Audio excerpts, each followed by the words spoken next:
Okay guys, bago lahat, Merry Christmas sa ating lahat. Yan. Sana masaya ang ating Pasko ngayon. Kahit Christmas ngayon guys, nagtatrabaho tayo. Ngayon, dito tayo sa computer shop. Yan, may mga naglalaro naman isa. Si Boss Kano, yung pamangkin ko, yung bantay ng ating server. Pancopy Pro guys, Pancopy Pro. Gusto nyo mag Pancopy Pro at sawa na kayo sa Pisonet. Pancopy Pro. Gagawa pa tayo ng maraming tutorial tungkol sa Pancopy Pro guys. Okay, kung bakit ako nagtatrabaho ay sinetap ko ulit yung video game. Yung mga all games no. Pinuhay uli natin guys. At flex ko sa inyo guys. Okay, mga pala yung ating computer shop. Paskong Pasko guys, pero nagtatrabaho tayo. Kailangan natin pambayad sa upa. Okay, ito yung video game natin guys. Ayan. Kay si Manambit guys, shoutout Manambits. Legit yan, in-order ko sa kanya yan sa Facebook page. Basta bayad, papaship agad ni bossing yan. Legit yan. Yan, ito yung mga video game natin guys. Ano ba? Tagal ko na kasing pinapagana ito eh.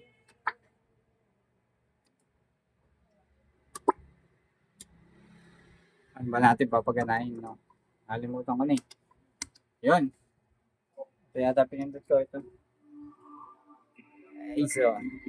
Tapos, kinonvert ko yung Pisonet. Ito, ginawa ko na lang siyang Pisonet kasi hindi ko siya pwede convert sa server natin. Kaya ginawa ko siyang Pisonet guys. Yan.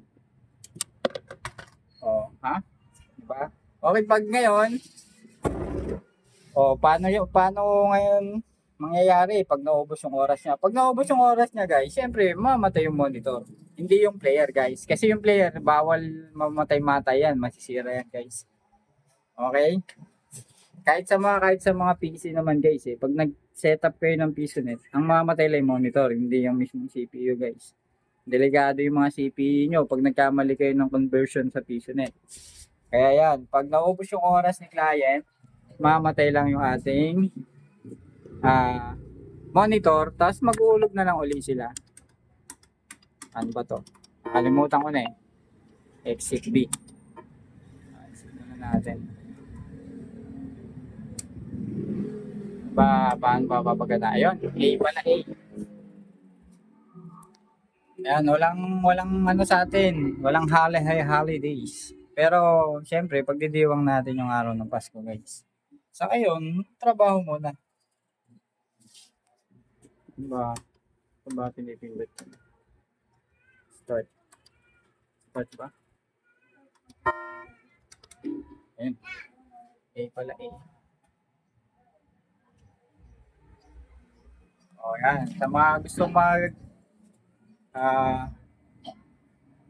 sa mga gusto mag-setup gamit yung coin slot ng Pisonet.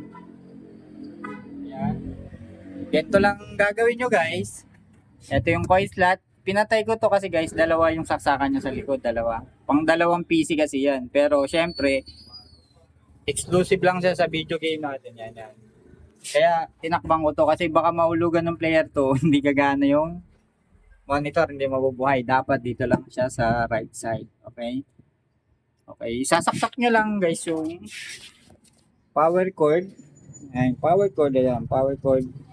Sa mismong likod na sa likod, sasaksakan ng Pisonet natin. Tapos yun hulog na sila. Pag naubos yung oras, mamatay na yung monitor. Tapos pag gusto ulit nila maglaro, maghuhulog lang ulit. Parang sa PC din yan guys. Kumbaga, video game lang yung ating ginagamit. Yan o. Okay yan. Yan lang. Napaka-basic lang mag-setup. Basta may coin slot ka, lahat pwede mo i-convert. Basta may alam pa lang na kahit konting-konti lang sa computer shop. Kaya-kaya nyo guys. Okay, Merry Christmas. Guys, at back to work muna ulit ako. Abang-abang lang sa mga Pancopy Pro na nagko-comment at gagawa tayo ng video tutorial. At sa ngayon, inunti-unti ko muna to. Kasi dito guys, maglalagay pa ako ng isang PC. O-convert natin sa Pancopy Pro. Yan, abangan nyo pala. Pag nag-convert ako ng nag-lagay pa ako ng isang setup ng PCB ko. I-installan ko yun eh. Gagawa natin ng video tutorial. Para sa mga pan-copy, sa mga sawa na sa PisoNet at gusto mag-fix sa pan-copy pro timer, mga nyo. Hi guys.